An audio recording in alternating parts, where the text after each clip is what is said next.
Gravação. Muito bem. Hoje é dia 5 de outubro de 2020. Estamos na aula de oficina de fotografia da turma noturna, o encontro da grande turma, para falar sobre os exercícios sobre a linha diagonal. Então, como eu vinha falando, antes de começar a gravar, eu costumo dividir o trabalho, eu acho que é mais uma forma mental, tá? Tem a ver também com minha experiência didática. Eu não sei, cada um sabe como faz, cada um vai ter seu jeitinho de fazer as coisas. É por isso que a gente é tão interessante, porque ninguém faz igual. Todo mundo faz de um jeitinho diferente. Mas o que pode ajudar no raciocínio, pelo menos para mim, a forma como eu divido o trabalho do fotógrafo, eu divido ele em duas ações que são fundamentais. Uma é composição, que eu acho que vocês devem ter conectado esse termo, essa ideia de compor, né? No sentido de organizar os elementos no espaço. Compor é organizar os elementos, se for música, no tempo, se for imagem, no espaço, no quadro, no espaço, se for arquitetura, você tem uma composição também, né, de elementos. É como os elementos se relacionam, no tempo ou no espaço. No caso do cinema, é no tempo e no espaço, ou na representação plana do espaço. Então, compor estaria nesse âmbito, né? Então, praticamente, até agora, a gente falou muito de composição e nada de exposição. E a gente vai começar a falar de exposição. O que seria expor? Expor é justamente o ato de fazer o sensor receber luz. É controlar a quantidade de luz que chega no sensor. Antigamente a gente falava que chega no filme, né? Porque era filme fotográfico, filme cinematográfico, vocês podem ainda usar. Ainda dá para comprar alguns, dá para usar Super 8 ainda um pouquinho, mas não é, mas é uma opção quase extinta e proibitiva para nós, principalmente, né? Então, expor é dizer como a câmera vai reagir à luz e a quantidade de luz que chega na câmera, que chega lá dentro, lá no sensor. A quantidade de luz que forma a imagem. Então, expor é um pouco como regular a luz. É um pouco. Por que é um pouco? Porque nenhuma divisão é perfeita. Então, não existe composição e exposição. Você controla a luz também pensando na composição. Né? A quantidade de luz que atinge o quadro, como é que a luz atinge os objetos, né? A quantidade de luz que ilumina o fundo, que ilumina a frente. Isso é uma decisão que envolve composição, que está dentro da composição, mas que também interfere na exposição. Eu posso botar a luz numa imagem para criar um efeito de composição ou simplesmente para ajudar na exposição, melhorar, sem alterar a imagem de um modo geral, mas melhorar a forma como a exposição vai se dar. Então, a exposição ela fica bem nesse meio termo. E no nosso caso, eu não quero tratar porque o tema da exposição pode se transformar num monstro, porque ele vai dizer respeito à sensibilidade do sensor, à velocidade de obturação, ao tamanho do diafragma, e aí você começa a falar mesmo de o que é normal, você vê em qualquer curso de fotografia que você assistir aí no YouTube, que tem vários, que vão te ensinar isso, depois botamos tutoriais, mas é a coisa mais técnica, parece aquilo mais... Parece que fotografia é isso. Até parece que é isso. Porque é o tema, é como a câmera funciona, e todo mundo às vezes pensa que fazer fotografia é saber mexer na câmera. Eu estava falando para o pessoal da tarde, né, que desde lá do esquadrinhamento e das técnicas de projeção, do ponto de fuga, das técnicas de pintura do Renascimento, que usavam aparelhos para pintar, o objetivo já era reproduzir automaticamente o real. Parece que entre Leonardo da Vinci e Michelangelo, a diferença também era um pouco isso que eu estou falando, que era Michelangelo era o grande artesão, né, e devoto dos métodos antigos de pintura, que eram os afrescos. Então ele fazia uma massa perfeita. Tanto é que as pinturas de Michelangelo estão lá até hoje no Vaticano, pela Europa, né, e com muito pouco desgaste. E Leonardo da Vinci não tinha paciência para isso, ele queria uma coisa que desse vazão às ideias, ele queria que as coisas aparecessem, não ficar naquela mesma coisa o tempo inteiro para fazer um filme só, 10 anos fazendo Avatar. Leonardo da Vinci está mais para Esganzerla do que para lá para... Quem é que fez o Avatar? Quem é o diretor do Avatar, desse filme dos Homens Azuis? James Cameron, é ele? James Cameron, tá aqui. Isso, então, o Leonardo da Vinci estaria mais para o Sganzerla, Rogério Sganzerla, que fazia um filme em uma semana e botava no cinema na semana seguinte, do que para o James Cameron, que demorou 10 anos para fazer Avatar, né? Tanto é que você vai ver a Última Ceia está destruída, porque a técnica dele de fazer afresco era péssima. Ele estava interessado em resolver a imagem logo. Então ele vai investir na pintura de cavalete, na tinta a óleo, tudo que puder acelerar a pintura, né? Então todas as ferramentas que o Renascimento vai inventar no sentido de reproduzir essa imagem de ponto de fuga, essa imagem com ponto central, né?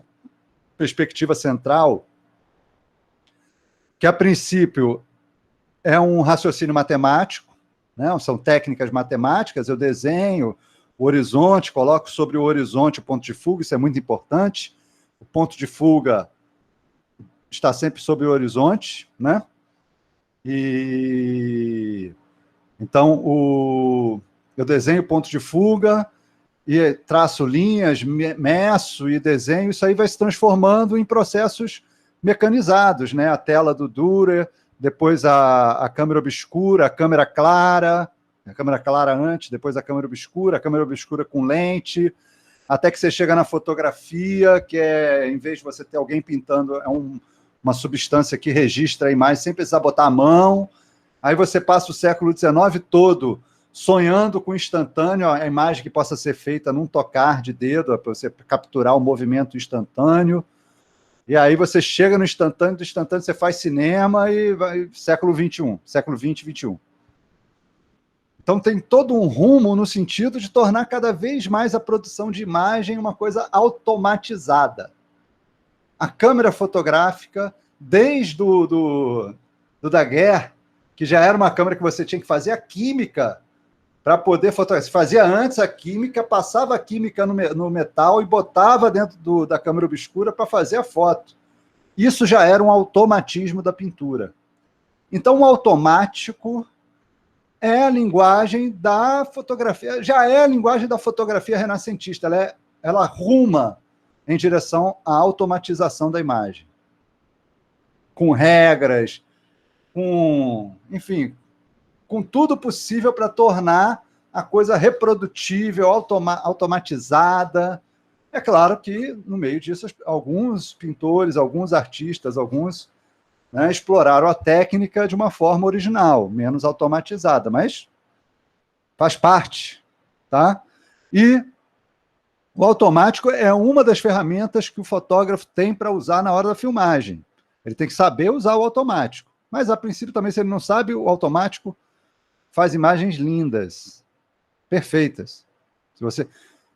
Basta você saber se comunicar com ele. Então, essa parte toda de exposição, que na minha época de aula de fotografia, quando eu comecei a dar aula de fotografia e quando eu tive aula de fotografia para cinema, a gente trabalhava com negativo. Então, o negativo, você faz a captura da imagem em um pedaço de plástico que fica com uma imagem latente. A imagem não é visível, ele está sensibilizado. Os elétrons mudaram a sua composição porque foram expostos à luz. Aí você tem que revelar o negativo, você tem que passar por uma química para fazer com que esses elétrons apresentem a imagem, né, se transformem em haletos de prata, aí depois você tem que fixar essa imagem, enfim. Você só vai ter acesso a essa imagem 2 semanas depois. Normalmente em cinema é assim, né, com película. 2 semanas depois você vai ver o que você filmou.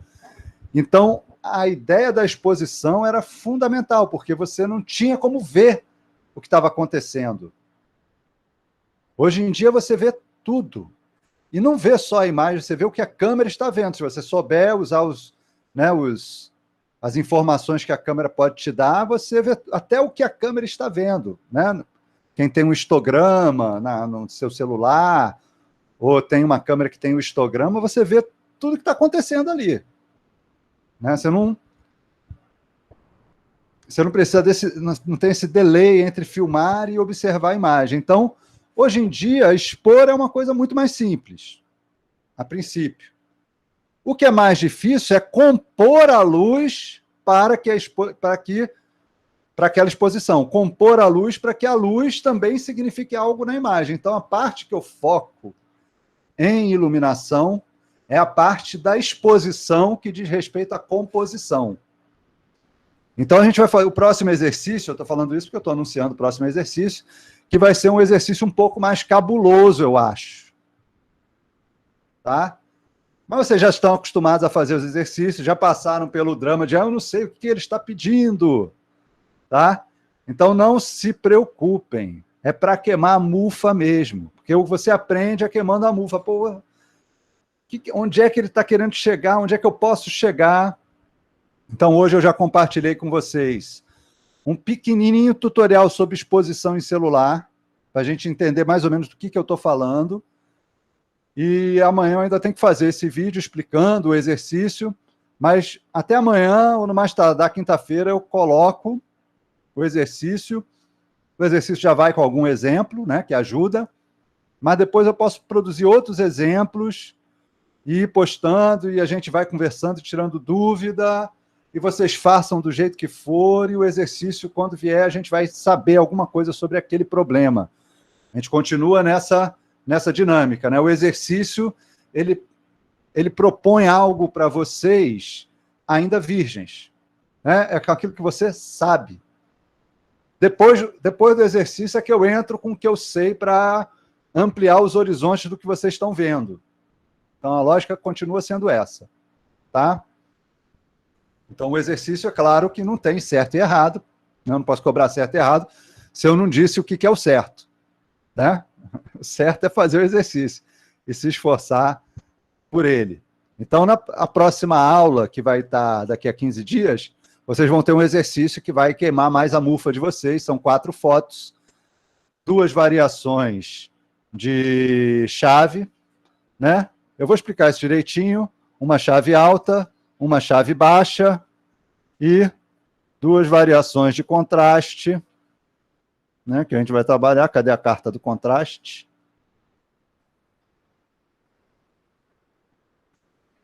Eita, perdi a carta do contraste. Ah, tá aqui. E 2 variações de contraste, uma de alto contraste e uma de baixo contraste. Tá? Depois eu vou explicando isso para vocês, é só para deixar vocês curiosos mesmo. E aí a gente vai seguindo. Mas o tema da aula de hoje são as fotos sobre a linha diagonal. E aí, alguém quer começar comentando?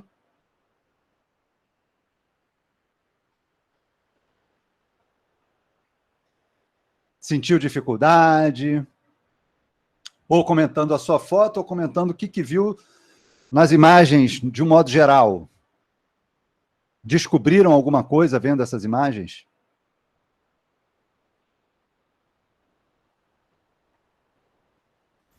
Alô, ouvindo? Opa, pode falar. Eu achei muito difícil, não sei se foi todo mundo, mas eu achei muito difícil, tipo assim, perceber ou encontrar as diagonais nos lugares, sabe? Porque às vezes, a depender da minha perspectiva, eu ficava em dúvida: será que isso aqui é uma diagonal ou é uma linha reta? Isso aqui eu não sei se é uma diagonal. Aí eu fiquei procurando algumas diagonais que fossem assim mais óbvias, mas hoje foi uma dificuldade que eu encontrei de fazer a foto aí. Eu não sei se todo mundo teve isso, mas eu achei interessante isso.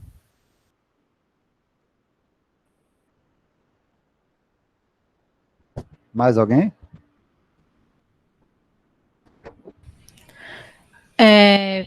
Pela mesma dificuldade que Vitor teve, eu fiquei tendo também. E aí eu fiquei tentando fazer virar uma diagonal com o celular, entendeu? Porque eu não estava conseguindo encontrar direito a diagonal em casa. Aí eu ficava virando o celular para ver se aquilo virava mais uma diagonal. Aí tive essa dificuldade também de encontrar.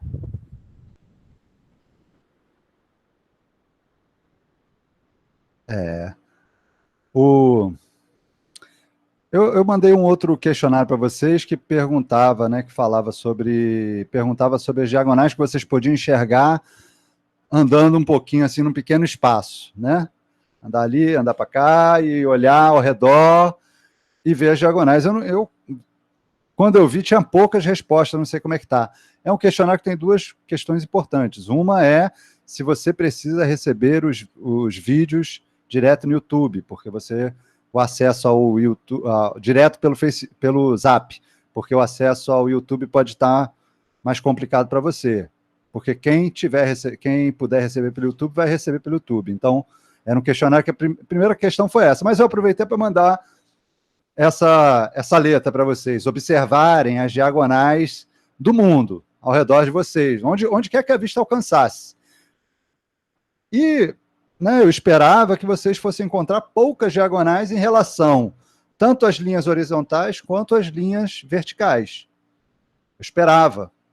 Eu acho que deve estar mais ou menos assim. Eu estava vendo, estava assim. Né? Até onde, nos alunos que responderam, estava mais ou menos assim. Porque realmente existem poucas linhas diagonais, né? No mundo. Por que vão existir poucas linhas diagonais no mundo? Alguém sabe me explicar por quê? Tem uma teoria?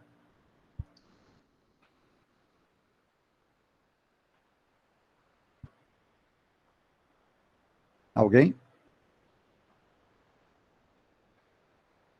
Porque a Terra é plana, tá certo. É.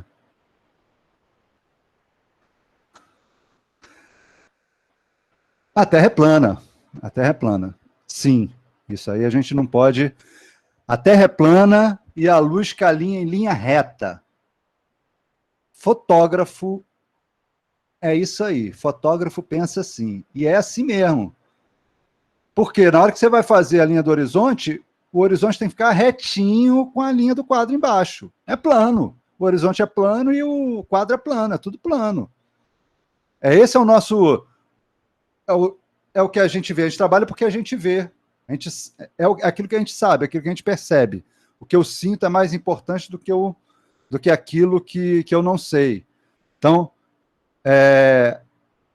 a luz faz curva. Einstein já provou, a luz faz curva. Mas ela faz curva diante de um objeto de massa absurdo, né? Então ela faz curva diante da Terra. A luz do Sol muda sua trajetória por causa da gravidade da Terra. E outras luzes fazem curva por causa do Sol, por causa da galáxia. Mas para nós, né, não faz diferença nenhuma. A luz vai caminhar sempre em linha reta. Isso é uma regra fundamental da fotografia, porque vários momentos você fica procurando de onde é que vem onde é que está entrando essa luz está aqui, está atrapalhando, está não sei o que lá. É só lembrar que a luz caminha em linha reta. Se você vê onde é que a luz está batendo, é só você olhar em linha reta, você vai ver de onde é que ela está saindo. É uma regra importante. Então, essa Terra plana, que tem o horizonte reto, ela também tem a qualidade dos seres que se erguem, né? Todos os seres que se erguem, eles ganham, de alguma forma, uma dimensão, uma verticalidade. E como os seres que se erguem para se manterem em pé, para se manterem, né? Eles tendem a manter o eixo equilibrado. Então, as árvores, a gente, os prédios, principalmente os prédios, né, que são super retos. A árvore ainda faz uma curvinha, mas a essência dela é vertical. Aí, é claro, você tem uma organicidade, né? Tem uma foto interessante que a diagonal é um galho. É interessante isso, né? Porque a diagonal, ela, de alguma forma, ela é mais natural, ela não obedece a essa verticalidade, essa horizontalidade que a maior parte das coisas no mundo tem. Quer dizer, na natureza, você vai ver mais diagonais. Né? Não sei, de repente, quem está aí na Chapada fazendo aula, talvez tenha contado mais diagonais, porque tem as diagonais das árvores, das montanhas, né? Tem outros elementos. Mas a gente que está na cidade, tudo é vertical e horizontal reto. Né? E a diagonal vai aparecer em momentos muito específicos, muito determinados, que a gente deve observar, assim, ó.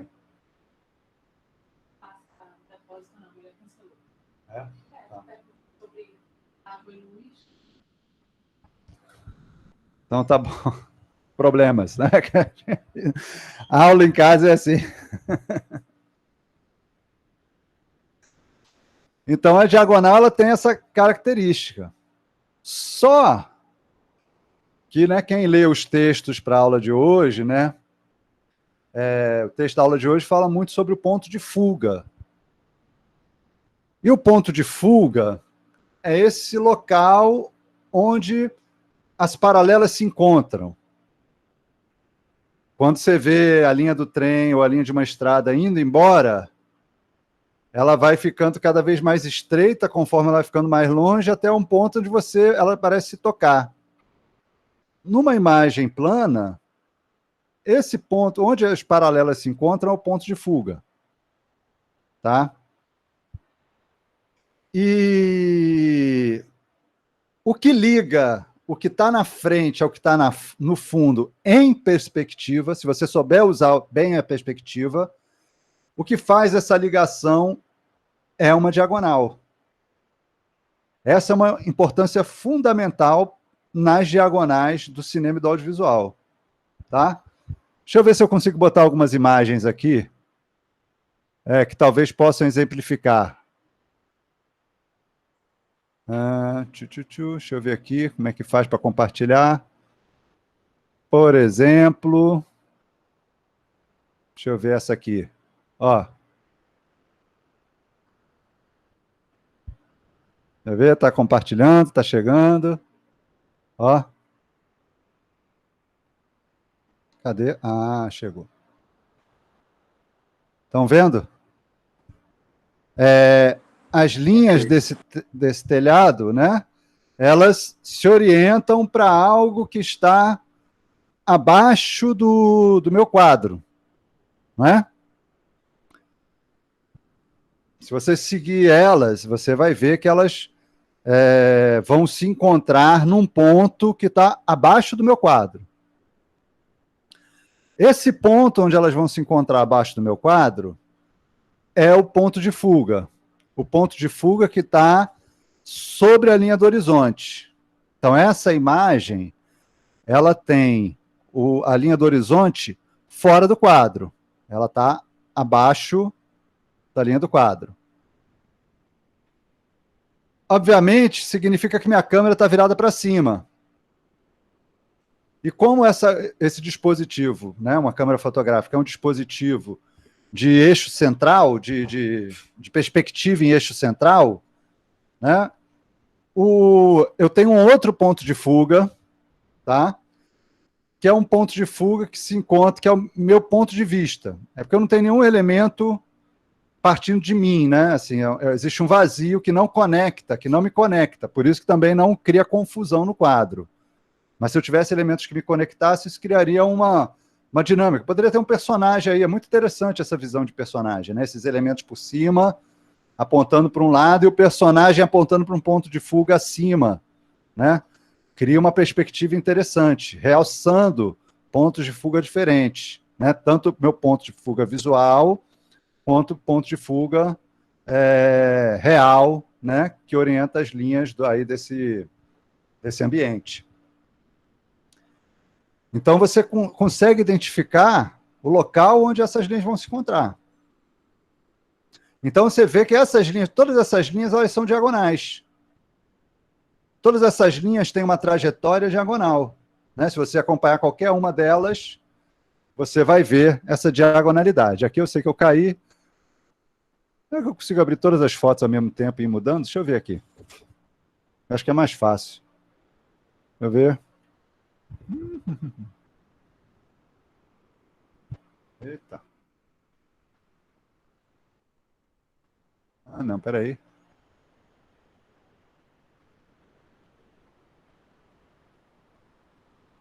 Ah, tem aqui. Pronto. Acho que aqui eu consigo passear mais. Deixa eu compartilhar, ver como é que fica.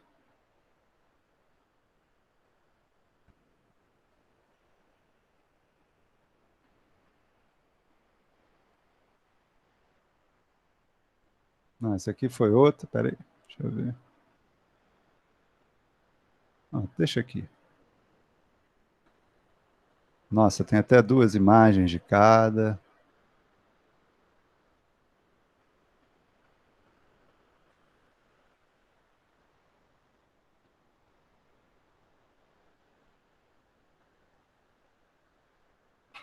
Vamos ver o que acontece aqui. Ver se dá para ir falando e rapidamente mudando as fotos. Bom, deixa eu ver aqui. Vamos ver.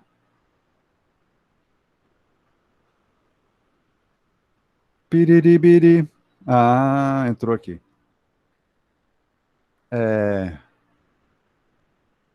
Então, assim, você vai ter fotos. Realmente as pessoas tiveram dificuldades, pensaram na diagonalidade mais simples, né? Mas a diagonalidade ela vai trazer essa. Depois eu falo dessa aqui, deixa eu ver. Muita gente procurou escada, né?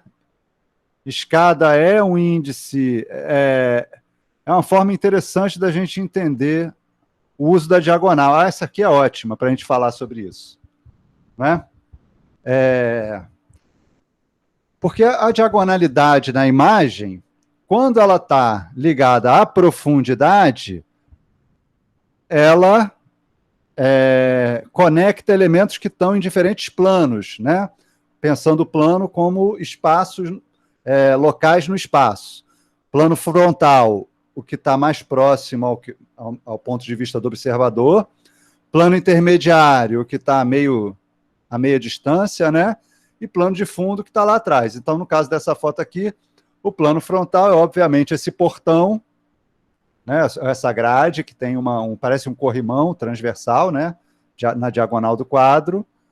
Você tem o plano intermediário, que é essas árvores no meio, esse vasinho vermelho com esse cactus, parece muito bem um plano intermediário, e o plano de fundo, que é para onde vai a linha da grade da rua.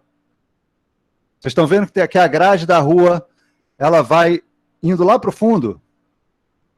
Vocês conseguem observar isso?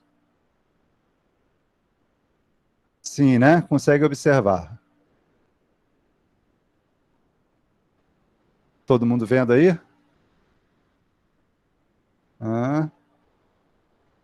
Todo mundo vendo? Tudo ok? Alguém responde aí, que eu dei uma perdida aqui. Ok. Alguém responde, por favor. Quem está aí? Ah, quem perdeu fui eu. Eu não estou ouvindo vocês. Agora eu estou me ouvindo. Ah, voltaram.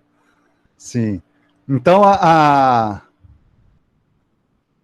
essa diagonal que leva o portão lá, que leva a grade lá para trás, que está aqui no canto esquerdo, né, que eu estou vendo, espero que vocês estejam vendo na mesma direção, não esteja espelhado,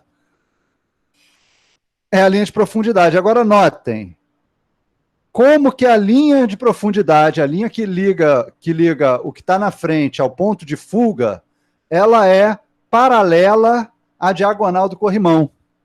Exatamente paralela. Mas uma é a diagonal da profundidade. Outra é a diagonal natural do portão. Então, uma coisa importante é começar a perceber a diferença dessas duas diagonais. Como elas levam o olhar ou transmitem distância no espaço. E é muito curioso que várias diagonais que vocês escolheram também eram escadas. Né? Tem escada rolante, tem escada dentro de casa. Porque a escada é uma forma diagonal natural, né? Nos locais que a gente visita. Mas o mais curioso é que a escada também leva você para uma distância, para um fora de quadro, às vezes até inusitado, que é o fora de quadro para cima ou para baixo. Né? Os fora de quadro naturais, os mais naturais são direita e esquerda, né? São tão naturais que eles são meio que continuidade do quadro. Em cima e embaixo também é continuidade do quadro, mas a gente não fica tão preocupado com em cima e embaixo. O lado e o outro, né? Por isso que filmes de terror, o susto, às vezes, vem desses lugares, porque é o lugar que você não está esperando. Né? O cinema mudo usava muito a entrada em quadro pelo fundo. Então, os personagens do cinema mudo, é muito comum os personagens entrarem lá, virem pequenininho e crescendo no quadro. Chaplin é conhecido por fazer entrada chapliniana, quer dizer, a entrada chapliniana ficou com esse nome por causa dele. O que é a entrada em quadro chapliniana? É quando você entra por trás da câmera e aparece grande no quadro, mas como quem entra pela direita ou pela esquerda, mas você vê que você está em profundidade, e vai até o meio do plano, né, o plano intermediário, avançando. Ele fazia isso porque, como ele era diretor, ele fazia o enquadramento, e quando ele entrava em quadro, já era por ali. Mas também é uma entrada em diagonal no quadro, né? Apesar de ser mais lateral, ou essa pelo fundo. Porque são elementos importantes para a espacialidade do que você está filmando. Então, dominar a linha diagonal significa dominar essa profundidade, né? Dominar esse trafegar entre a frente do quadro e o fundo do quadro. E aí, o que a gente tem muito das linhas diagonais? Tanto essas linhas de nível, né, que diferenciam alto e baixo. Quem assistiu o filme Santuário, do Lima Barreto, que era um dos filmes que eu tinha escolhido para hoje, deve ter notado, né, que ele é um filme muito clássico. Então, ele faz tudo muito certinho. Todos os enquadramentos são ligados, conectados com a linha do horizonte. Você não perde a linha do horizonte em praticamente momento nenhum, a não ser quando você está olhando os santos do Aleijadinho, os 12 apóstolos, né? Lá de Congonhas. Fora isso, você está o tempo inteiro com o nível do quadro. E isso é muito importante, porque ele está retratando justamente os desníveis das montanhas de Congonhas. Então, em vários quadros, você vê diagonais que significam o quê? Significa ladeiras, o cara sobe por uma diagonal. Então, você vê isso no quadro com muita simplicidade. A beleza está aí. Né? O espectador entende rapidamente. Esse aqui é uma montanha, o cara está subindo num quadro só. Ele vai lá e sobe. E a beleza do quadro está aí, está nessa simplicidade, nesse trafegar desse personagem por esse quadro. Então, existe uma construção usando essa diagonal, usando diagonais de profundidade. Em vários momentos você vê o personagem indo pela rua, né? E você vê as casas que fazem, né, essa diagonal para expressar essa profundidade da rua. Então, é um uso das diagonais no filme. É fundamental vocês explorarem isso. Né? E aí, algum comentário? Bahia?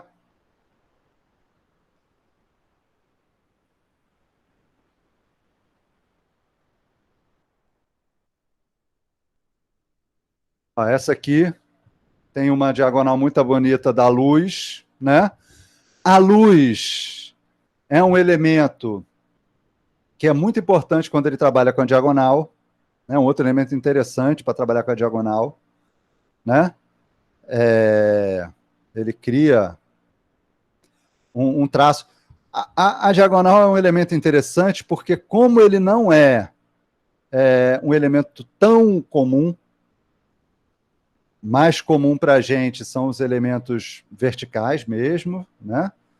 Porque a gente identifica os objetos pelas verticais, são as verticais que me dão os objetos, né? Eu vejo que aqui são casas muito mais pelas paredes do que pelos tetos, são as paredes que vão me revelando essas casas, tá? Então, todo o uso da diagonal, ele acaba sendo um uso que chama bastante atenção. Aí talvez seja o grande perigo das câmeras tortas, né, dos enquadramentos que não consigam elaborar esse jogo das diagonais com muita clareza, porque eles confundem o espectador. Se o seu objetivo é esse, tá ótimo. Mas se não é, você tem um problema no seu quadro, na sua imagem, porque ela não está ajudando a sua narrativa, ao seu filme. Então, as diagonais são elementos que, como eles são muito, muito pouco presentes, né, numa experiência mais real, quando você coloca elas chamam atenção. Então, essa diagonal, você saber usar bem a diagonal é um bom elemento também para realçar um quadro, realçar uma informação, trazer um dado, né?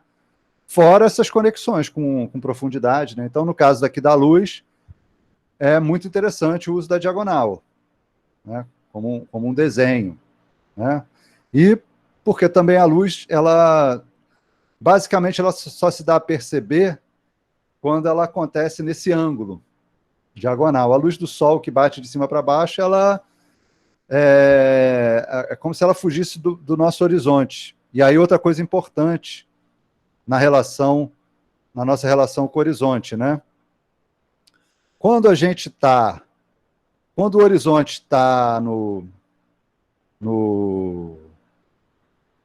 o nosso olho está conectado com a linha do horizonte real, quando o olho de um personagem no quadro está conectado com um ponto de vista real, significa que a gente está olhando frontalmente para esse personagem. Porque, não sei se vocês já notaram, quando você vai na praia, para você ver o horizonte, basta você estar de pé olhando para frente. Se você sentar na areia e continuar olhando para frente, você vai continuar vendo o horizonte na sua frente. Você não precisa olhar para baixo nem para cima. Se você subir numa montanha, você vai continuar olhando para frente para ver o horizonte. Porque o horizonte é o limite do que eu vejo. E ele está sempre na altura do meu olho. Então, quando eu crio uma relação de horizonte, ela pode ser artificial ou real. Em conjunto com o olho, eu crio uma simbiose, uma sintonia entre o personagem, o horizonte, o observador. E isso é muito funcional para você acessar essa conexão entre o espectador e os seus personagens. Tá? Os personagens, naturalmente, são vistos, como a gente viu na última aula, na altura dos olhos. Eu vou compartilhar com vocês, eu já compartilhei no Facebook, mas teve gente que falou que não tem o Facebook. Eu vou botar um link para uma página onde vai abordar o projeto de fotografia da série Felizes para Sempre? É o nome da série. Não sei se vocês viram, a série que passa em Brasília, da Rede Globo, produção da O2, que é do Fernando Meirelles, e eles estão ali explicando quais foram as regras que os fotógrafos seguiram para a fotografia dessa série. Como é uma série, tem vários fotógrafos, essas regras são fundamentais para que os vários fotógrafos conversem. Mas mesmo que você tenha um fotógrafo só, ele precisa definir quais são os elementos de linguagem que ele vai acionar para narrar aquela história. É fundamental ter esses elementos, saber decidir como é que vai ser, para manter aquela coerência, aquela coesão dos materiais que compõem o filme. Mesmo que essa coesão seja baseada na confusão. Cada filme vai ter a sua a sua forma, né, de exigir, né, dos elementos da narrativa. Tá?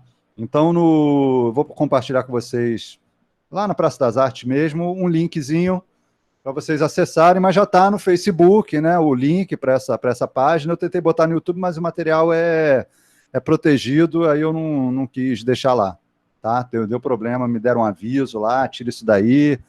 Bobagem, porque tem nada demais, nem é da série, nem nada, nem é um curso, nem nada, mas é interessante para a gente visualizar isso, né? Aí eu cortei a foto, né, que eu trouxe para vocês aqui, ó. Cortei no padrão 16:9. Isso é um tema interessante, essa coisa de cortar no 16:9. Os sensores, pelo menos na Apple é assim, né? Eles normalmente têm o formato 16:9 não é natural aos sensores. Os sensores tendem a ter um formato mais quadrado. O sensor é o chip que capta a imagem, é um quadradinho sensível à luz. Né? No caso de um celular, ele é do tamanho de uma... Você pega uma unha, corta ela em 4 pedaços, é aquele pedacinho. Num celular, até menor do que isso. Então, normalmente, quando você vai filmar ou vai cortar uma fotografia, que é um tamanho menor, ele vai tirar dessa informação. Por isso que a Apple costuma entregar a imagem full, guarda a imagem full e te orienta para a edição, para o corte. Outros celulares, você já captura a imagem como você quer. Eu acho melhor. Mas a Apple faz assim. Se quiser fazer diferença, você precisa de um outro aplicativo no seu celular iOS, né? E é interessante esse procedimento, porque esse é o mesmo procedimento que vai ser usado para você fazer, por exemplo, uma imagem com zoom. Uma imagem com zoom, que a gente fala zoom, uma imagem que aproxima, né? Zoom não é essa imagem que aproxima. Zoom é uma lente que muda a distância focal. É uma lente que aproxima e afasta a imagem. Isso é zoom. Então, zoom tanto faz. Você aproximar como você afastar, você está dando zoom. Você está fazendo o movimento de zoom, que é um movimento óptico. Mas quando você está usando a lente nessa posição teleobjetiva, aí vocês se lembram que eu passei aí o exercício, né, de fazer uma telinha, que é justamente para vocês explorarem, né, o sentido do wide angle, né, da grande angular, e da teleobjetiva. Eu botei essas letras porque em muitos lugares ela aparece. Muitas câmeras, muito aplicativo, você vai lá e tem essas letrinhas. Wide e tele, né? W e T. T significando que se você for naquela direção, você vai aproximar a imagem, e W que você vai afastar a imagem. Mas notem que isso é um efeito. Na maioria dos celulares, acho que quase todos, né, que não tenham um zoom óptico, famoso zoom óptico, isso acontece com um simples recorte da imagem que está sobre o sensor. Então, o que muda de um ângulo de visão grande angular num celular para um ângulo de visão em tele no celular é o tamanho do recorte que eu faço sobre o sensor. Tá? Eu vi que as imagens pararam e eu estou aqui mostrando aqui. Então, imagine que isso aqui seja o sensor. Se eu estou em grande angular, é como se eu usasse o sensor todo. Se eu estou em tele, é como se eu usasse só um pouquinho. Isso é que é o zoom, é o zoom eletrônico. É isso que é o zoom eletrônico, né? Então, se eu estou em grande angular, eu uso o sensor todo, e se eu estou em tele, eu uso uma parte menor. É claro que se eu afasto e aproximo, né, a câmera, essa janelinha da minha visão, eu vou ter uma coisa parecida com esse efeito. Se eu aproximo, meu campo de visão aumenta. Se eu afasto, meu campo de visão diminui. O campo de visão emoldurado nessa janela. Esse é o efeito que a lente faz. Ela aproxima e afasta a imagem. Ela amplia e diminui essa projeção da imagem sobre o quadro, que no caso é o sensor, né, sobre o sensor da câmera. Então, é como se fosse uma lanterna que você aponta na parede. Quando você aproxima aquela lanterna, ela faz um círculo menor. Conforme você vai afastando essa lanterna da parede, esse círculo vai ampliando. É isso que a lente que o zoom óptico faz.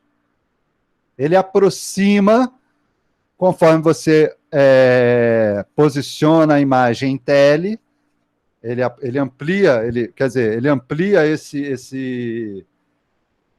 essa projeção sobre o sensor de forma que eu capture a parte menor dessa projeção, como se eu capturasse a parte menor dessa luz na parede, que a minha lanterna estaria fazendo. Conforme eu aproximo a lanterna da parede, eu estou me aproximando, é similar ao movimento da lente grande angular. A projeção dela começa a caber mais aqui dentro e eu começo, na verdade, a ver mais do que a própria lente está vendo. Então, amplia meu ângulo de visão a grande angular, por isso que é grande angular. E a tele diminui meu ângulo de visão, porque é tele. Esse é o objetivo, é a ideia por trás desse controle óptico, né? Ou digital também, ampliação ou diminuição do ângulo de visão. Só que uma coisa fundamental acontece nessa diferença. Além do enquadramento, além de tudo que tem aí, mas que pode ter vários sentidos, porque eu posso, por exemplo, eu posso fazer um quadro, esse close que vocês estão vendo meu aqui, né? Vocês estão vendo meu porque eu estou próximo da lente aqui do meu computador. Se eu me afastar, eu vou ficar menor, né? Mas se eu der o zoom, ó, no quadro, deixa eu botar aqui, eu volto a enquadrar no tamanho anterior. Ou seja, se eu recortar, né? Se eu recortar o meu sensor, ou se eu afastar a lente, né? Se eu aproximo a lente, fica mais grande angular, vocês me veem mais. Se eu afasto a lente, fica mais tele, vocês me veem menos. Mas o enquadramento, ele pode ficar assim, tanto comigo longe, como comigo perto. É só eu mudar a lente. Aqui não muda a lente, aqui a câmera de computador não muda a lente, né? E então é uma opção. Eu posso fazer o mesmo enquadramento com lentes diferentes. O que vai mudar? Por que eu faço a opção entre uma e outra? Pode ser o espaço ou pode ser o efeito. Ou as duas coisas juntas. Normalmente são as duas coisas juntas, o espaço com o efeito. Sempre que você pensar em grande angular, você tem que pensar que é como se você estivesse muito perto das coisas fisicamente. Tudo que você está vendo está muito perto, fisicamente. Então, imagina você deitadinho com seu namorado, com sua namorada, na cama ali, no sofá, vendo um filminho, aí você olha assim, aquele rosto que você acha lindo, aquele narizinho, só que você está com o rosto pertinho aqui, né, olhando, você está assim, ó, do ladinho. Aí aquele narizinho já não é um narizinho, virou um narigão, porque ele está pertinho da tela. E aí você está olhando aquele olho, aí o olho está aqui pertinho de você, mas o nariz está lá longe. Porque você está assim muito coladinho, né? Está muito coladinho, ó. O olho e o nariz ficam longe, longe, longe. Conforme você afasta, as coisas ficam pertinho, né? Então uma coisa estava aqui no quadro, ó, bem longe, né? Uma da outra. Quando se afasta, ó como é que vai ficando pequenininho. Pertinho do quadro, fica longe. Afastou do quadro, fica pequenininho. Então, quando você está em grande angular, os elementos tendem a ganhar essa distância entre si. Então, a grande angular tem essa característica. As diagonais elas se tornam mais visíveis na grande angular. Na teleobjetiva, ao contrário, as diagonais tendem a se reduzir, porque as distâncias tendem a ficar menores. O soco do Chuck Norris só é o soco do Chuck Norris em grande angular. Em grande angular ele faz assim, é rápido. Em teleobjetiva parece parece dancinha. Mas se é em grande angular pertinho, é o soco do Chuck Norris. Né? Aquele soco, porque tem um efeito diferente. Então isso é fundamental na hora de pensar a mise-en-scène, de pensar a câmera, escolher a lente, a relação dela com o espaço, né? Esse elemento é fundamental. Por isso que eu pedi esse exercício para vocês, de recortarem e fazerem movimentos, estudarem enquadramento. Você pode fazer isso com o celular também, né? Mas é que nem eu falei na hora que eu apresentei o exercício. Aqui, se você não quiser puxar o celular para estudar um quadro, você vai com um quadradinho assim e faz um quadro, estuda lá, né? Você vai fazer visita à locação na Lapa, sei lá onde, né? Ali na Praça Cairu. Aí você não quer ficar puxando sua câmera, seu celular para ficar fazendo foto de visita à locação. Você vai um quadradinho e faz. Tem diretor que usa aqui, né? Para enquadrar. E cada um por si, desde que entenda o que significa, né, esse enquadramento. Mas são artifícios, né, de explorar esse enquadramento. Tá? Vocês têm mais alguma questão sobre as imagens? Alguém quer comentar alguma coisa sobre isso que eu falei?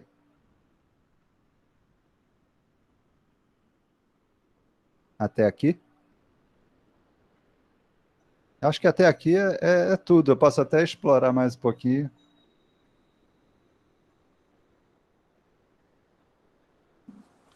Alô? Alô? Eu só queria fazer um comentário que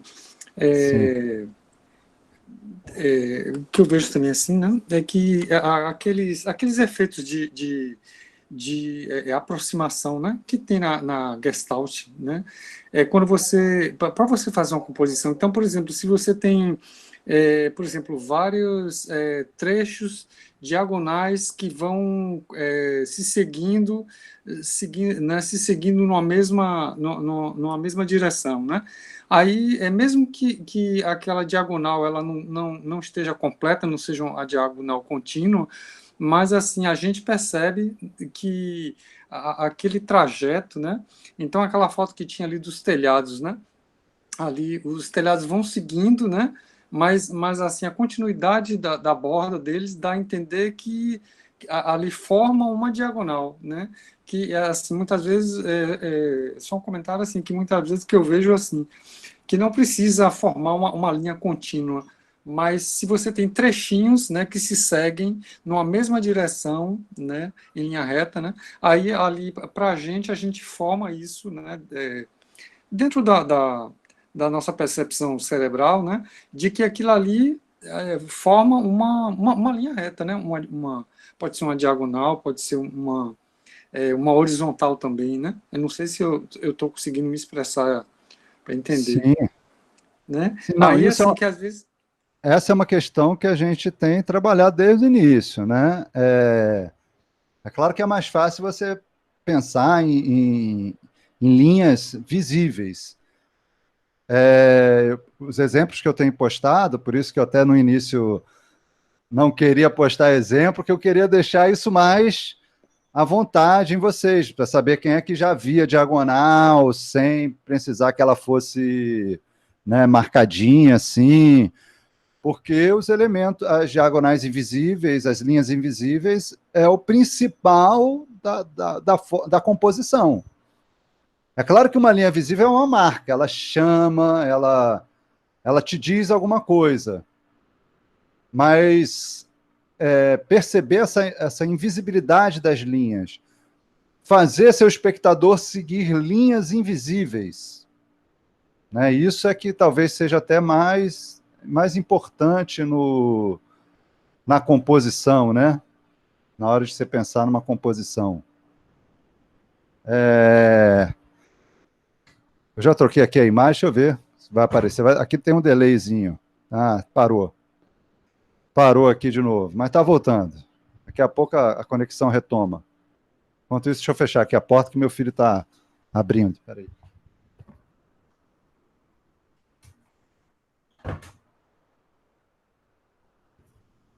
Cadê? Vai aparecer uma foto aí, daqui a pouco.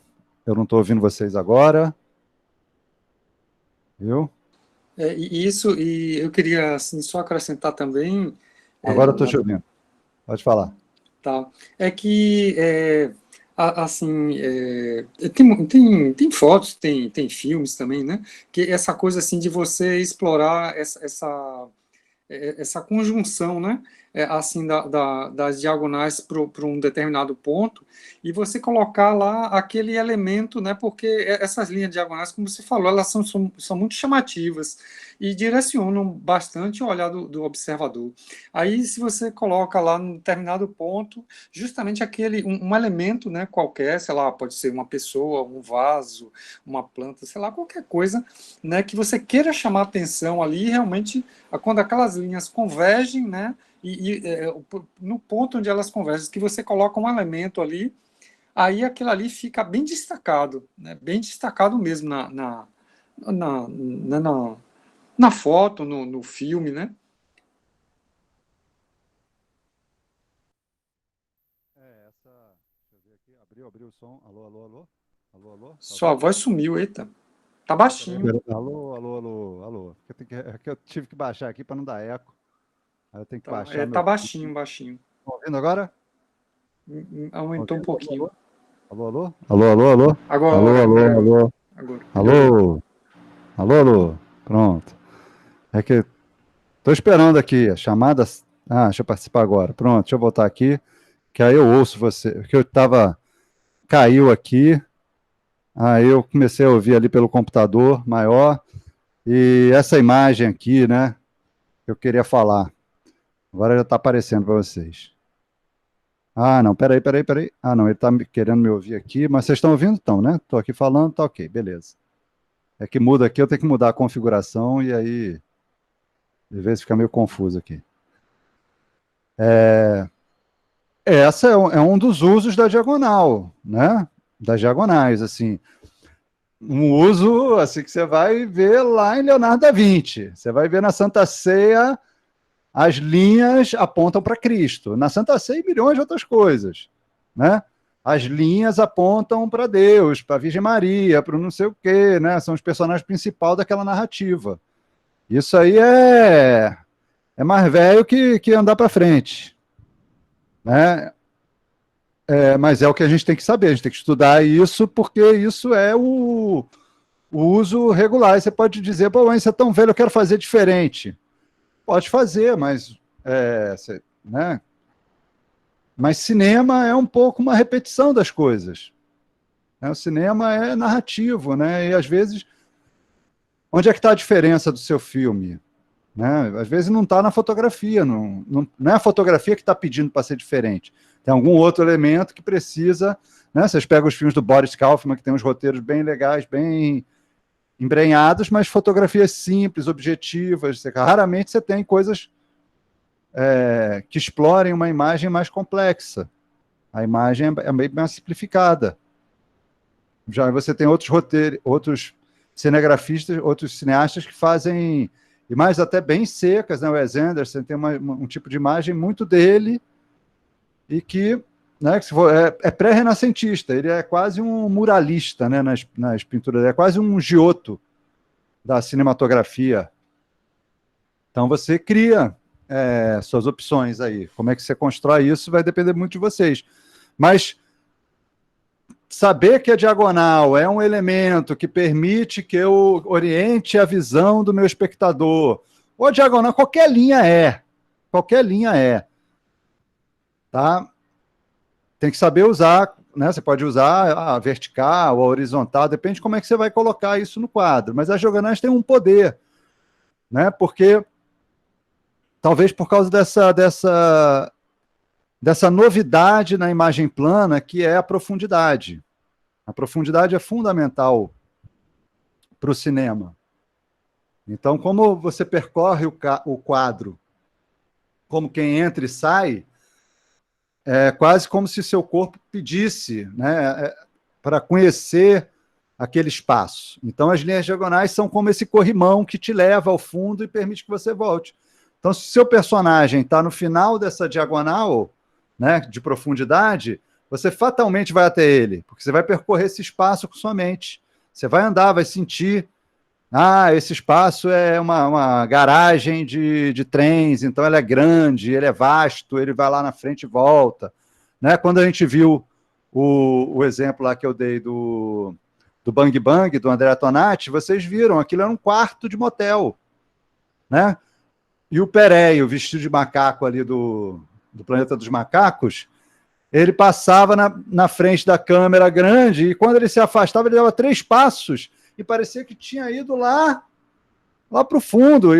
Mas 2, 3 passos, porque é um quarto de hotel pequeno, era uma grande angular, mas produzia esse efeito, né? Que apontava para a cama lá onde estava a atriz lá do filme. Então, esse uso, né, da diagonal é fundamental, né? Aqueles filmes onde é muito comum, filme americano que você tem, o cara chega na faculdade, ou o cara tá, né, chegou na cidade, é o matuto na cidade. Você vê um monte de gente andando, mas você sabe que aquele ali é o Wally, é o personagem que você tem que olhar. Por quê? Porque tem um figurino específico, porque tem um jeito de corpo, porque tem o uso da diagonal, porque tem o uso da luz, não é só um elemento, não. Normalmente eles carregam. O filme americano tem essa ideia, você tem que ver tudinho, assim, certinho, ter um entendimento daquilo ali, como o filme quer que você entenda, né? O prazer desses filmes é esse. Então você vai ver aquele personagem assim, quase que instantaneamente. Você fica até assim, poxa, mas é uma imagem tão complexa, tem mais de 500 figurantes em quadro, tem carro passando, tem não sei o que, tem não sei o que lá, e o meu olho vai direto para o personagem do filme. Não é incrível isso? Isso é porque a direção, o diretor de fotografia usou das ferramentas, entre elas o uso de diagonais, né? Das ferramentas que ele tem. Ele conhece esses elementos para criar aquela imagem daquele jeito. São os elementos que eu estou querendo apresentar para vocês irem montando a sua caixa de ferramentas para a hora que vocês precisarem lançar a mão. Vou usar isso aqui agora, vou usar aquilo ali agora. Essa foto aqui eu queria comentar, porque eu acho que ela expressa bem essa ideia da relação entre o ponto de fuga real, assim, o ponto de fuga é um fenômeno dos sistemas ópticos que reproduzem a imagem, né? Dos sistemas ópticos que produzem, da projeção de imagem. É um fenômeno da projeção de imagens. Ele vai começar lá na câmera obscura, né? Você tem a projeção de imagens que atravessam um furo. Depois você botar a lente, isso continua, né? Você melhora a qualidade da imagem, mas o ponto de vista central, o ponto de fuga do ponto de vista central continua ali. Nosso olho reproduz isso, né? O sistema óptico, a imagem que se projeta no nosso olho, ela é uma imagem feita num eixo central. O que acontece na nossa experiência, apesar do nosso olho captar a imagem, não é o nosso olho que vê essa imagem que a gente está aqui, que você está percebendo, ela é somente captada pelo olho, e muito porcamente. O que você vê realmente é uma construção do seu cérebro, que depende muito da memória e da forma como seu olho direciona a atenção. Então, os movimentos sacádicos do olho, né, que o Arlindo Machado vai falar, ele não fala dos movimentos sacádicos, ele fala de movimentos brownianos, né? Mas o nome correto do movimento da íris seguindo a atenção são os movimentos sacádicos. É o exercício de jogar esse ponto de atenção, esse ponto de fuga sobre a fóvea. Então, o meu ponto de fuga está na minha fóvea, que é uma depressão lá do fundo do olho que enxerga tudo. O resto do olho tem imagem, mas enxerga muito pouco. Ele enxerga preto e branco, a parte da cor está na fóvea.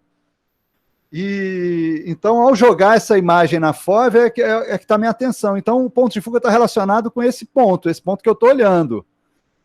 Só que eu não fico olhando esse ponto, meu olho vai, né?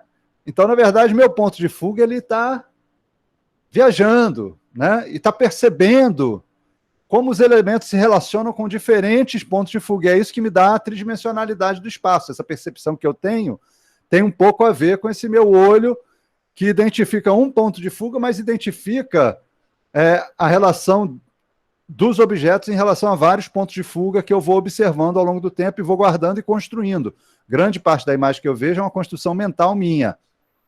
O que eu vejo numa foto é uma construção real de um dispositivo. Então, ele reproduz um flash. Mesmo a câmera em movimento, ela reproduz uma parte dessa minha experiência visual. Se aproxima nesse quesito da projeção, da ideia do ponto do eixo central, né?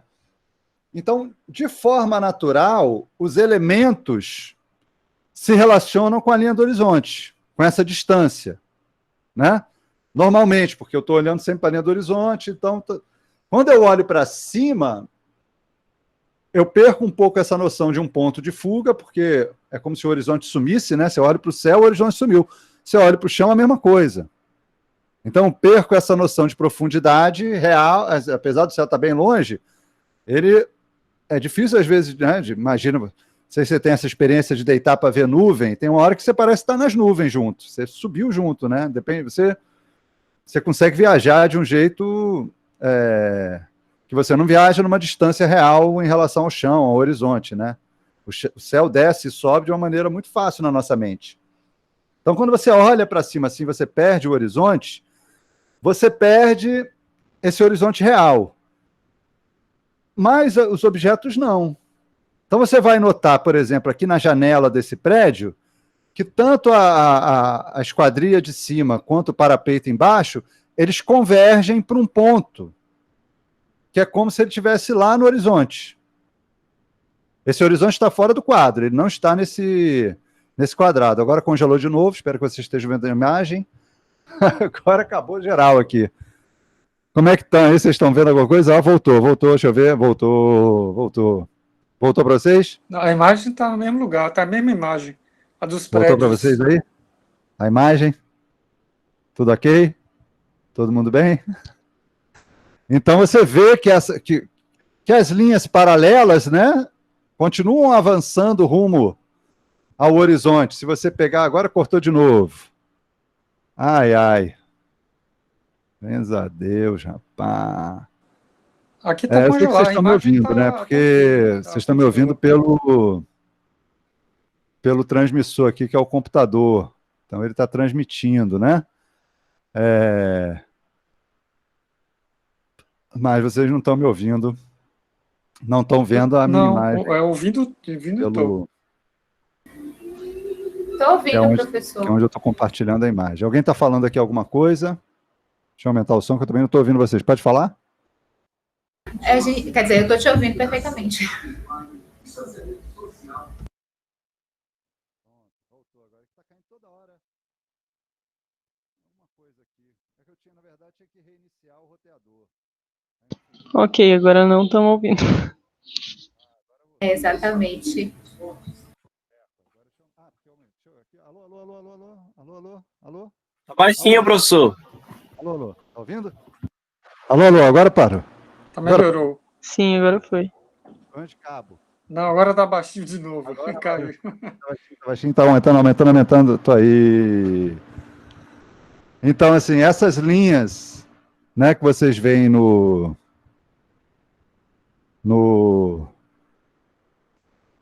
Você vê que o prédio, né, as linhas da janela, aqui parece também, as linhas do prédio lá atrás, aqueles prédiozinhos brancos lá atrás dessa imagem, você vê que eles parecem convergir numa mesma direção, né? Parecem ir para algum lugar embaixo da linha do quadro, né? Tente observar isso como se fosse uma tela plana. A gente fala lá no fundo, mas esse lá no fundo não existe. O que existe é uma linha, algum lugar no quadro que representa o horizonte.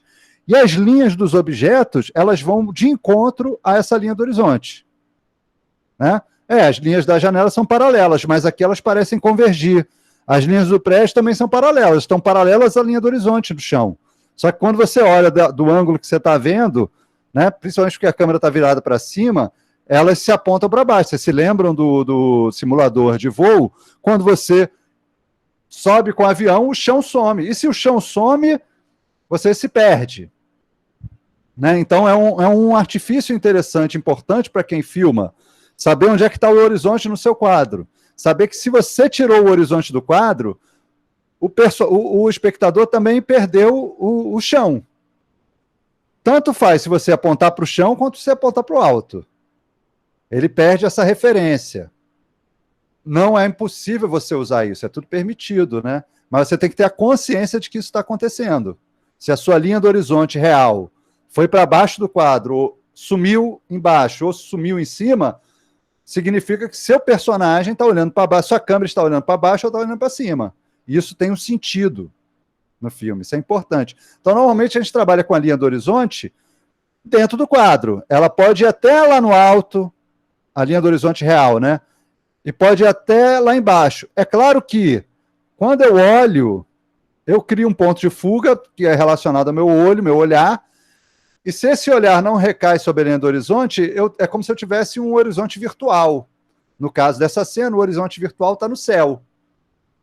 Né? Então, ao mesmo tempo, você tem as linhas do prédio, né? Você nota tanto as linhas do prédio aqui da direita, esse mais branco que você está vendo na janela, como aquele mais... o branco da esquerda também, mas junto com ele essa casa amarela, você vê que as linhas verticais do prédio, que para mim, né, parecem estar caídas, elas também apontam para uma linha, para um ponto de fuga que está acima do quadro. Então, eu estou com 2 pontos de fuga nessa imagem. Eu estou multiplicando pontos de fuga. Se eu tivesse mais lateral, se o prédio desse tivesse de quina, ou talvez se eu observar, é porque nenhum dos elementos desse quadro foi enfatizado. Ele é um quadro que parece propositalmente como se fosse algo assim, por acaso. Perfeitamente utilizado no cinema também. Nada precisa ser enquadradinho, certinho, não. Mas você tem que entender o que está acontecendo naquele quadro. Por que esse quadro parece um quadro por acaso? É um personagem olhando o céu ali do seu quintal, né? Ele é uma parte ele pode ser uma parte de um movimento de câmera que acrescenta uma outra narrativa, né? Movimento de câmera. Mas é importante entender que eu estou multiplicando pontos de fuga. E isso vai criando uma complexidade para o quadro. Essa complexidade cabe aonde no filme? Cabe no início do meu filme? Cabe no meio? Cabe no final? O que amarra essa complexidade? Então tem um livro que a gente vai trabalhar mais à frente, que é o Narrativa Visual, que ele vai trabalhar bem esses conceitos, né? E aí ele vai explicar isso direitinho, essa questão de 1 ponto de fuga, 2 pontos de fuga, 3 pontos de fuga, como que se constrói, como que tira ponto de fuga para criar uma imagem geometricamente mais legível, porque essa imagem, por exemplo, ela tem uma leitura geométrica que é mais complicada para eu fazer. É o que eu quero? Não é o que eu quero? Essa é a questão. Mas é importante saber como é que essas coisas vão funcionando aí. Então, o local onde as linhas se encontram são pontos de fuga. E é importante relocalizar esses pontos de fuga. Onde é que eles estão? Né? Aqui, por exemplo, todos estão fora do quadro. Então, nenhum me joga para dentro do quadro. Todos eles me jogam para fora do quadro. Né? Um efeito centrífugo. Essa imagem é uma imagem centrífuga, onde a minha atenção vai sendo jogada para fora do quadro. Né? Isso pode preparar inúmeras coisas. Né? Eu não sei o que veio antes dessa. Se isso fosse um filme, eu não saberia dizer, eu não sei o que veio antes e o que vem depois. Né? Como é que isso se integra no discurso do filme. Mas é importante eu saber que isso pode preparar. Essa imagem ela pode estar preparando alguma coisa, né, que venha de fora do quadro, porque ela está jogando minha atenção para fora do quadro. Né? Nesse sentido que você falou, né, Hélio, do ponto de fuga como um lugar onde a minha atenção viaja, né? Uma direção para onde a minha atenção viaja. E aí? Agora congelou a outra. Fala aí. Não, eu tô ouvindo direito, tá tudo Então direito. tá, não é que aqui deu uma A imagem congelada. também Eu aqui queria tá. passar a foto aqui. Aí, a escada, ó. Escada, uma coisa que é comum. Para diagonal. Ó, a diagonal da rua. Olha como é que é interessante. São formas diferentes de ver a cena. Assim eu consigo visualizar o Fusca enquanto volume. Se eu coloco a câmera frontal em contraste do azul com o verde do prédio atrás, eu vou ter uma imagem mais reta e visualizar o Fusca como um contorno gráfico. Ele se torna mais gráfico. Né? Pode ser, depende do que eu quero fazer, qual é a cena que eu estou construindo, qual é o sentido da cena, o que eu quero nessa cena, mais espaço ou menos espaço? O que eu quero produzir? Né? Bem cinematográfica essa foto, linda. Ó o gatinho. Ó, a linha diagonal que pertence ao cenário. Você tem uma linha diagonal de profundidade que é a da mesa, parece uma mesa onde ele está, né? Mas no fundo, e tem até um diálogo interessante que cria como se fosse né? Eu vou até o fundo e depois eu subo numa linha, num plano, né? Então tem aí Rapaz, tá caindo toda hora aqui. Caiu de novo. Caiu de novo. Voltou. Então o gatinho, né? Ele parece mais próximo à parede, assim, mas esse conjunto, né, de elementos também é bem interessante, né, de profundidade e tal. Cria um espaço para o gato, né, que essa profundidade da mesa, mas coloca ele num quadro aí, num fundo plano, que também tem uma linha diagonal. Achei bem interessante essa imagem. Bem cinematográfica também, parece um filme pernambucano. Essa escada é fenomenal. Essa escada, por exemplo, vocês estão vendo? Não estão vendo a escada? Estão vendo? Estão vendo a escada? Sim. Sim. Essa escada é exatamente o que o Hector falou há pouco. Né? Você colocou as linhas, os pontos de fuga, né, apontando para esse lugar do personagem, você vai olhar para ali. Parece que você está esperando alguém subir ali. Né? Se você botar de fundo o barulhinho do cara subindo, imagina que seja um carteiro trazendo uma carta de amor. E a expectativa desse carteiro aparecer ali, e você ficar ouvindo os passos no som, essa imagem assim parada como está, já dá conta dessa narrativa. Aquele passo que vem se aproximando, até chegar aí, já cria uma expectativa, já representa isso, num plano só. É muito cinematográfico esse aí também. É claro, para uma situação de tensão, não é né? Depende como você vai abordar isso no filme. Como é que essa imagem é sempre o que vai se relacionar com outros elementos, né? Aí um elemento natural. Acho que é muito interessante usar diagonais quando a gente está. Isso aí em cinema, essa imagem de pequenos objetos, a gente costuma chamar de pack shot. Né, pequenas, não sei nem por que pack shot, mas o pessoal chama de pack shot, né, cena de plano de arquivo, né, que você guarda, vai te salvar em alguma hora. Você tem uma cena que não tem ponto de corte, aí você coloca um planinho desse, já ajuda a criar um ponto de corte. Então sempre tem. Mas esse tipo de imagem é interessante trabalhar com diagonal, porque ela fica menos chata, né, ela ganha uma dinâmica, né, ganha um interesse, mesmo que ela seja plana. Né? Essa aqui é bem uma diagonal que te leva para o fundo, né? Que te joga, te dá essa sensação do espaço. Né? Essa mistura, essa é um plano de um filme, aquela foi enquadrada mais para o formato inteiro, eu tive que fazer um corte, eu acho que eu nem fui tão feliz no corte. Mas ela tem uma luz maravilhosa, né? E tem esse espaço, assim, parece que eu estava vendo um filme iraniano aí, né, olhando essa imagem, né? Dá para ver bem os personagens, algum personagem que entra ali por baixo, outro que desce a escada. Mas ela guarda os dois elementos, guarda tanto a diagonal de profundidade como a diagonal de altura da escada. né? Ela cria e usa bem esses elementos. Ó. Ah, essa aqui. Por que essa daqui? E aí já misturou tudo. Pronto. Demos um passeio aí nas fotos. Alguém gostaria de comentar?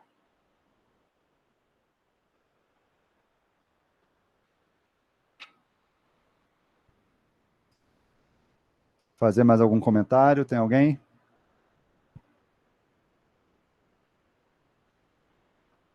Então vou até parar de gravar. Ninguém tem mais nada para falar? Alô? Agora até que me cortou aqui também. Vou parar a gravação. Parar aqui, peraí. Pronto. Interromper a gravação.